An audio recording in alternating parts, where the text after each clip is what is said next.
ஏன் ஒரு காங்கிரஸ் தர்மம் தாங்க ஜெயிக்கும், நியாயம் தாங்க ஜெயிக்கும், ஆனால் கொஞ்சம் லேட்டாக ஜெயிக்கும். அங்கே ஒருத்தன் கிளம்பி வருவான், அடிப்பட்டு நொந்து நூலாகி அவன் லீடரா மாறுவான். அவனுக்கு கீழே நடக்கும் பாருங்க ஒரு சர்க்கார்.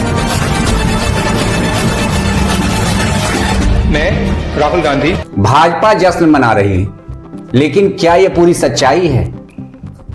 5 राज्यों के चुनाव में जो तस्वीर दिखाई जा रही है वो शायद पूरी कहानी नहीं है, क्योंकि जहां एक तरफ भाजपा एक नए राज्य में जीत का दावा कर रही है, वहीं दूसरी तरफ कांग्रेस चुपचाप 2 राज्यों में सरकार बनाकर अपनी वापसी दर्ज करा चुकी है। और सबसे दिलचस्प बात, कुछ विश्लेषकों का मानना है कि इस पूरे खेल में भाजपा की रणनीति ने कांग्रेस को अनजाने में फिर से मौका दे दिया। चलिए सीधी तुलना करते हैं। भाजपा आसाम और पांडिचेरी में पहले से ही सत्ता में थी, यानी वहां कोई जीत नहीं हुई। इस बार उसे जो बड़ा फायदा मिला है वो है पश्चिम बंगाल। अब कांग्रेस को देखिए, केरल और तमिलनाडु में कांग्रेस गठबंधन की सरकार बन गई, यानी आंकड़ों की भाषा में भाजपा एक नए राज्य में बढ़ी, लेकिन कांग्रेस 2 राज्यों में मजबूत हुई। तो क्या असली बढ़त कांग्रेस की मानी जाए? यही सवाल अब उठने लगा है। अब आते हैं पश्चिम बंगाल पर, जहां मुकाबला मुख्य रूप से भाजपा और तृणमूल के बीच था, लेकिन इसी मुकाबले के बीच कांग्रेस ने भी हलचल पैदा कर दी। जिस कांग्रेस को यहां लगभग खत्म माना जा रहा था, वह फिर से सीटें निकालने लगी और उसका वोट प्रतिशत भी बढ़ा।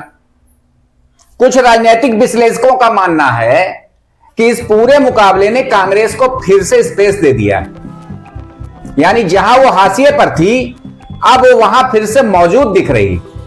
इसी बीच भाजपा की जीत का जश्न मनाते भाजपा कार्यकर्ता तृणमूल कांग्रेस के कार्यकर्ताओं के साथ बुरा व्यवहार करते भी दिखे। तृणमूल के दफ्तरों को निशाना भी बनाया गया। उधर प्रधानमंत्री ने अपील भी की थी भाजपा कार्यकर्ताओं से कि ऐसा मत करिएगा, लेकिन उनकी बातों का कोई असर भाजपा कार्यकर्ताओं पर नहीं पड़ा। अब एक नया सवाल भी बंगाल में खड़ा हो गया है। ममता बनर्जी ने सीधे सीधे इस्तीफा देने से इनकार कर दिया है। यहां एक संवैधानिक समस्या तो बन गई।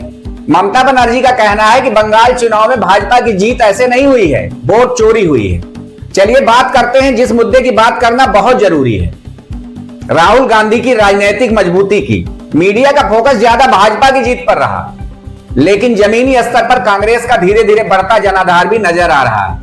यानी बाहर से तस्वीर एक तरफा दिख सकती है, लेकिन अंदर से मुकाबला बराबरी की तरफ बढ़ता दिख रहा है।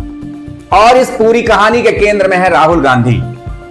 पिछले कुछ समय में उनकी छवि में बदलाव देखने को मिला है।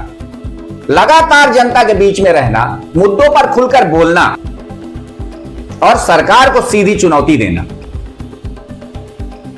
इन सब ने उन्हें विपक्ष का एक प्रमुख चेहरा बना दिया है। कई लोग यह भी मानने लगे हैं कि धीरे धीरे विपक्ष उनके इर्द गिर्द एकजुट हो सकता है। अब बड़ा सवाल, क्या इसका असर आगे दिखेगा? आने वाले उत्तर प्रदेश 2027 चुनाव और फिर लोकसभा चुनाव। उत्तर प्रदेश के नेता तो अभी से चुनाव की तैयारियों में लग गए हैं। एक और अखिलेश यादव लोकसभा चुनावों में बड़ी जीत को आधार बनाकर इस बार दुगनी ताकत से चुनावों में उतरने की तैयारी में लगे हुए हैं, तो दूसरी ओर भाजपा सरकार हिंदू मुसलमान के मुद्दे को बढ़ाने की तैयारियों में लगी है।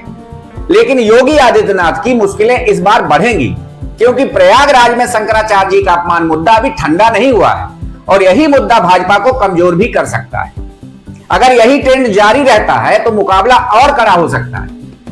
कुछ लोग यह भी मानते हैं कि इससे केंद्र की राजनीति में संतुलन बदल सकता है, क्योंकि नीतीश कुमार जल्द ही निशांत कुमार को मुख्यमंत्री बनाने का प्रयास करेंगे, ऐसा सूत्रों से पता चला है। अब अगर नीतीश एक बार और पलटी मारते हैं तो निश्चित ही केंद्र सरकार पर असर पड़ेगा। राजनीतिक विशेषज्ञ कहते हैं कि बंगाल जीत भाजपा के लिए नई चुनौती से कम नहीं। तो क्या भाजपा बंगाल जीतकर भी चुनौती में आ गई है? क्या कांग्रेस की वापसी सच में शुरू हो चुकी है? और क्या राहुल गांधी आने वाले समय में राष्ट्रीय राजनीति का बड़ा चेहरा बन सकते हैं? अपनी राय कमेंट बॉक्स में जरूर लिखिएगा। साथ ही हमारे चैनल को सब्सक्राइब कीजिएगा ताकि हमारे नए नए अपडेट्स आप तक पहुंचते रहें। नमस्कार।